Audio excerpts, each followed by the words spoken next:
అందరికీ నమస్తే. Welcome to focus now. June 4 అంటే ఈరోజు వైసీపీ వెన్నుపోటు దినోత్సవంగా ప్రకటించింది. అయితే జూన్ 4 వెన్నుపోటు దినోత్సవం కాదు, ఆంధ్రప్రదేశ్ రాష్ట్రానికి స్వతంత్ర దినోత్సవం. గత అరాచక పాలనని, అవినీతి పాలనని, రౌడీ పాలనని భూస్థాపితం చేసిన రోజు ఈ జూన్ 4. స్వేచ్ఛ ప్రజాస్వామ్యాన్ని నిలబెట్టి రాష్ట్రంలో అభివృద్ధి జెండాని ఎగరవేసిన దినోత్సవం. అసలు ఈ జూన్ 4 ఇంపార్టెన్స్ ఏంటి అంటే, కూటమి ప్రభుత్వం అధికారం చేపట్టి వైసీపీని మట్టి కరిపించిన రోజు ఈ జూన్ 4. దీన్ని డైవర్ట్ చేయడానికి వైసీపీ వెన్నుపోటు దినోత్సవంగా ప్రకటించి ఏదో హడావుడి చేయాలని చూసింది. కానీ ప్రజల్లో దానికి అంతగా స్పందన రాలేదు. దీనికి కారణం ఈ సంవత్సర కాలంలో, అంటే కూటమి ప్రభుత్వం అధికారం చేపట్టిన ఈ సంవత్సర కాలంలో ఇచ్చినటువంటి పథకాలు కానివ్వండి, రాష్ట్రాన్ని అభివృద్ధిలో నడిపిస్తున్న విధానం పట్ల ప్రజలు చాలా సంతోషంగా ఉన్నారు. దీంతో వైసీపీ ఆడుతున్న డ్రామాలకి ప్రజల్లో వైసీపీకి పాజిటివ్ కార్నర్ లేదు. గత 5 ఏళ్ళు కూడా ఆంధ్రప్రదేశ్ ప్రజలు కోరుకుంది ప్రశాంతత.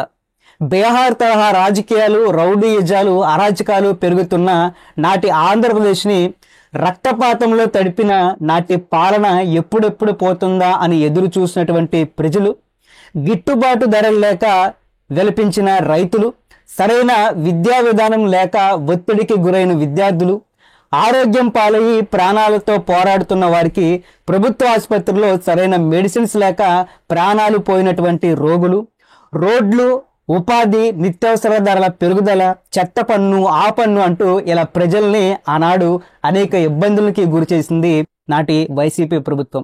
ఇప్పుడు అంటే కూటమి ప్రభుత్వం వచ్చిన తర్వాత వీటన్నిటి నుంచి ప్రజలు విముక్తి అయ్యారు. కాబట్టి నాటి పాలన ఎలా ఉంది, ఇప్పుడు ఉన్న ప్రస్తుత పాలన ఎలా ఉందో ప్రజలు గ్రహించారు. కాబట్టి ఇక వైసీపీ ఆడుతున్నటువంటి ఈ వెన్నుపోటు దినాలు కానీ, గుండెపోటు డ్రామాలను కానీ ఇక ప్రజలు నమ్మే పరిస్థితి లేదు.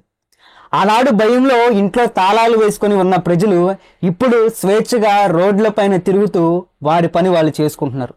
గతంలో ప్రభుత్వాన్ని ప్రశ్నించాలంటే ఏ ఇంటి గోడలు ఎప్పుడు కూలిపోతాయా అని భయంతో ఉండే పరిస్థితి నుంచి ఇప్పుడు స్వేచ్ఛగా సోషల్ మీడియాలో వారి అభిప్రాయాలని పంచుకుంటున్నారు. ఇక్కడ వెన్నుపోటు ఎవరిదే?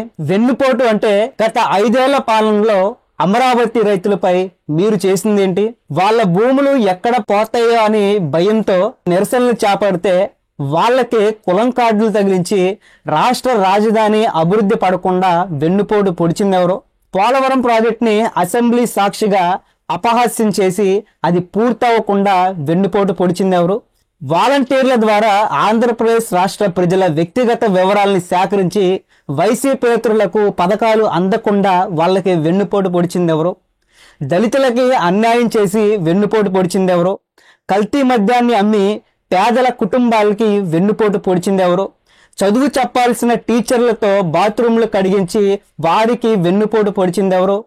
సో ఇలా ప్రతి వర్గం వారు, ప్రతి ప్రజలు కూడా గత 5 ఏళ్ళు కూడా అనేక వెన్నుపోట్లకి గురయ్యారు, అనేక ఇబ్బందులకి గురయ్యారు, అనేక ఆందోళనకి గురయ్యారు.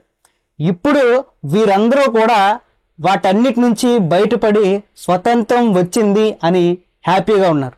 అలాంటి ఈ పరిస్థితుల్లో ఈ వెన్నుపోటు దినోత్సవానికి, గుండెపోటు డ్రామాలకి ప్రజలు మద్దతు ఇచ్చే పరిస్థితి లేదు. ఇక భవిష్యత్తులో కూడా వైసీపీ ఆడే డ్రామాలను కూడా ప్రజలు నమ్మే పరిస్థితి లేదు. కేవలం ఈ సంవత్సర కాలంలో కొన్ని పథకాలు ఇవ్వటంలో ఆలస్యం అయినందుకే వెన్నుపోటు దినాలు జరుపుతారా? ఇక రాష్ట్రం అంటే కేవలం సంక్షేమ పథకాలు, జనాలకి డబ్బులు ఇవ్వటమేనా? ఇదే నా పాలన అంటే? రాష్ట్ర అభివృద్ధిని, ఆ అభివృద్ధి ద్వారా రాష్ట్ర ఆదాయం ఎంత పెరుగుతుంది, ఆ ఆదాయంలో ప్రజలకి ఎంత మంచి జరుగుతుంది అనేది ఆలోచించడమే నిజమైన పాలకుల లక్షణం. కేవలం సంక్షేమాలు ఇచ్చి ప్రజల అకౌంట్లో డబ్బులు జమ చేసి ప్రజల్ని సోమరిపోతులను చేయటం కాదు. ప్రజల్ని చైతన్యవంతుల్ని చేయాలి, వారికి సంపాదించేటువంటి మార్గాన్ని చూపించాలి.